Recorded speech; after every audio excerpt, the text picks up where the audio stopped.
avant la fin du premier trimestre 24. Je vous remercie. La parole est maintenant à Monsieur Bastien Lachaud. Merci Madame la Présidente, Madame la Ministre, mes chers collègues. Je remercie tout d'abord les députés polynésiens pour leur initiative de mettre à l'ordre du jour la question des essais nucléaires en Polynésie française, portant à la fois sur l'indemnisation des victimes directes, indirectes et transgénérationnelles, ainsi que sur les réparations environnementales. Reconnaissance car cela fait des décennies que les victimes directes et indirectes souffrent des conséquences de ces essais et attendent une juste indemnisation. En plus des victimes, ces essais ont occasionné de grands dégâts environnementaux.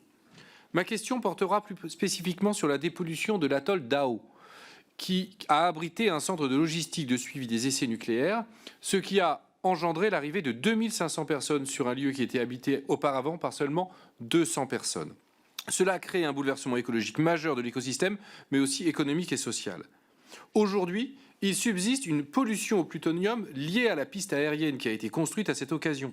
Les avions renifleurs utilisés pour mesurer la radioactivité dans les nuages de l'explosion ont été nettoyés en bout de piste. L'eau contaminée a imprégné la dalle qui est toujours radioactive. Lors des discussions de la LPM, le ministre des Armées, Sébastien Lecornu, avait indiqué que le travail de dépollution était toujours en cours. Ma question est donc simple. Quel est le calendrier relatif à la dépollution de la dalle Vautour de Ao ? Quels sont les moyens mis en œuvre ? Quelles sont les garanties que l'on peut donner que le site ne sera plus dangereux, ni pour les hommes, ni pour la biodiversité ? Je vous remercie. Je vous remercie, Madame la Ministre. Vous avez la parole. Merci Madame la Présidente. Monsieur le député, merci pour votre question. Vous l'avez bien compris, je prends cette question comme étant une interpellation pour le gouvernement. Comme ministre de la Santé, du Travail et des Solidarités, je n'ai pas compétence et qualité à vous répondre. Pour autant, je m'engage à transmettre à mon collègue en charge de la transition écologique cette question. Je vous remercie, Monsieur Élie Califert. Vous avez la parole.